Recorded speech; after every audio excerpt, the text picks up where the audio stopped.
বাসর আবার এই ঘরে? হ্যাঁ গো হ্যাঁ, মনে করো।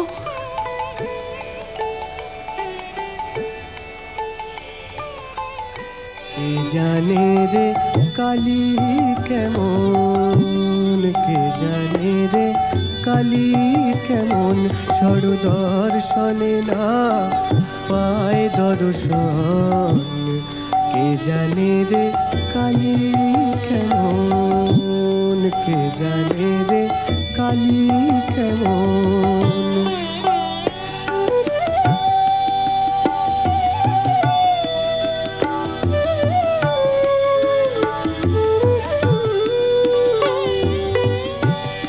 মূলাধারে সহস্রারে সদা যোগী করে মনন, মূলাধারে সহস্রারে সদা যোগী করে মনন। কালীপদ্ম বনে হংস শোনে, হংসী রূপে করে রমন।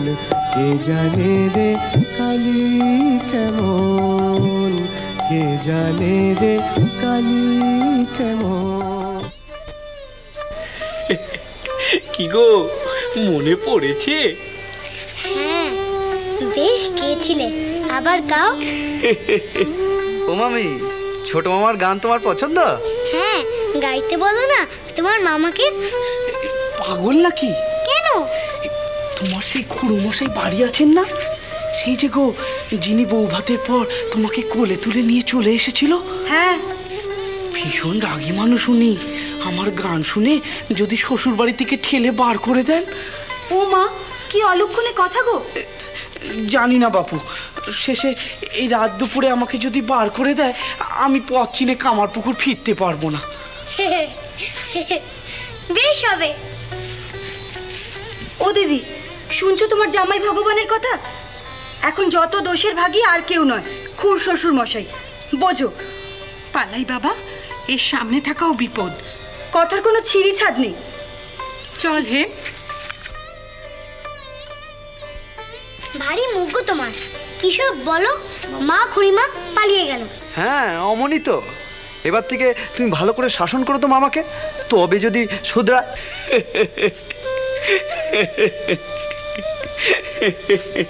আমাকে একটা গান গেয়ে শোনাও না গো।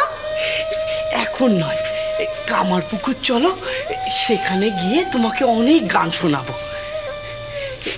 শোনো গো, এই যে এবার আমার এখানে আসা, একে বলে জোরে আসা, বুঝলে কি না? কেউ যদি তোমাকে জিজ্ঞেস করে তোমার কত বছর বয়সে বিয়ে হয়েছে, বলবে 5 বছর বয়সে বিয়ে হয়েছে। আবার 7 বছর বলো না যেন। জানি গো জানি, আমারও তো ভুলো মন নয়। হ্যাঁ, তুমি 2 বছর আগে হারিয়ে গেছিলে, আমাকেও ভুলে গেছিলে। আমি কোনোদিন হারাইনি, আমি তোমাকেও ভুলিনি। আমি তোমার সাথে কথা বলবো না। তুমি আমার একটা গান গেয়ে শোনাওনি। এ কি গো, ও বউ শোনো, এই দেখো, দেখলে ছোট মা, তোমাদের মেয়ের কাণ্ড দেখলে? কেমন বকাঝকা করে আমায় চলে গেল। ওকে তুমি ক্ষমা করে দিও। লোকে বলে তুমি ভগবান, অন্ধবদ্ধ জীব উদ্ধার কারণ। তোমার এই নরদেহ ধারণ তো তোমার লীলা। কাকে উদ্ধার করবো গো আমি? তোমাদের মেয়ের তেজ দেখলে না? হতো আত্মা শক্তি মহামায়া, হরি তোমার মাতৃরূপ, সর্বরূপ সার। কি রে, কথা কইছিস না কেন? ও নাতি, তোর তো মামা মামিকে নিয়ে ফেরার কথা ছিল রে। তা মামা ফিরলে তো? সে কি ঘর জামাই রয়ে গেল নাকি? ঘর জামাই না গৃহদেবতা, তা আমি কি করে বলি বলো? হি আবার কি কথা? শোনো দিদিমা, ছোট মামার ধরন ধারণ এখানে যেমন ছিল ওখানে কিন্তু তেমন নেই। ওখানে গা এলিয়ে দিয়েছে ছোট মামা, বেশ আয়েশ করে আছে। পাঁজি তিথি এসব দেখার লক্ষণ তো আমি দেখলুম না। কেন রে? আমাকে বললো তুই চলে যা, এখানে থাকবার শোবার জায়গা তো তেমন নেই। আর তুইও চলে এলি? তা কি করবো? ওখানে থেকে যাব? আমার কি মান সম্মান বলে কিছু নেই? ছোট মামার ধরন আমি কিছু বুঝি না। শ্বশুর বাড়িতে বেশ আদর যত্ন পাচ্ছে, তাই আমাকে বিদায় করে দিয়ে নিজে রয়ে গেল। তুমি একবার ভেবে দেখো দিদিমা, ছোট মামাকে সাথ দিতে 2 ক্রোশ পথ আমি পায়ে হেঁটে গেলুম আর এলুম। ওমা, বউ আসবে বলে যে আমি চলে এলুম, মঙ্গলাও তো আসবো বেলা। ও দিদিমা, দিদিমা আমাকে একটু খাবার জল দাও দেখিনি। হ্যাঁ দিচ্ছি রে মা, জল দে। আর আমি কি করি বল দেখিনি? তোরাও জেগে নে, আমিও তো সেকে নেই। হৃদু, ও হৃদু, হ্যাঁ বলো। বাবা বউ কেমন দেখলি রে? ও স্ত্রী আচার টাচার মানলে তো? বউ কি হবে তুমি দেখে নিও। কি হবে? ছেলে কারা হবে, ছেলে কারা। শেখানো নেই, পড়ানো নেই, 1 ঘটি জল দিয়ে ছোট মামার পা ধুয়ে সেই পা ধোয়া জল খেয়ে বাতাস করে একেবারে গলিয়ে দিল গো। তুমি দেখে নিও দিদিমা, আমি বলে দিলু, ও যেমন দেবা তেমনি দেবী। হ্যাঁ দাও। ও কি বলে, যেমন দেবা তেমনি দেবী? তা তারা কি করবে রে? হ্যাঁ, দেবা দেবী জানি না।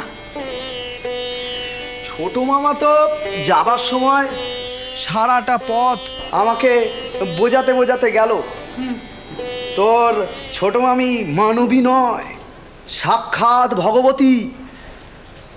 আর সত্যি বলতে কি, ওই ছোট মামির জন্মবৃত্তান্ত, তার বাবার স্বপ্ন পাওয়া, তার মার এল্লা পুকুরের ধারে দেবী দর্শন পাওয়া, এসব তো মনে গেঁথেই ছিল দিদিমা। তার ফলে আমার কি হলো জানো? আমি আমার বোধটাই হারিয়ে ফেললুম। পদ্ম ফুল দিয়ে ছোট মামির পা পুজো করে ফেললুম। ওরে তো তুই? হ্যাঁ গো দিদিমা, আমি কেমন যেন একটা সম্মোহনের টানে আমি ভেসে গেলুম। ওইটুকুনি একটা 7 বছরের মেয়ে আমার মতো এত বড় মস্ত মন্দিরের পূজারীকে একবারে টেনে ভাসিয়ে দিল। তুমি বিশ্বাস করো আর না করো, আমি কিন্তু খুব তৃপ্তি পেয়েছি গো দিদিমা। হৃদু, ও হৃদু, তা তোর ছোট মামা তোকে মানা করলে না? না না, উল্টে নিজেই মাতৃমন্ত্র আওড়াতে লাগলো। তুমি জানো দিদিমা, ছোট মামা বউকে কি বলে ডাকে সকলের সামনে?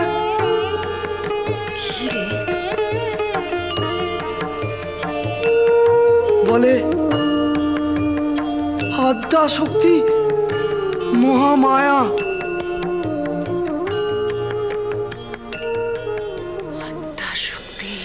শ্রীরাম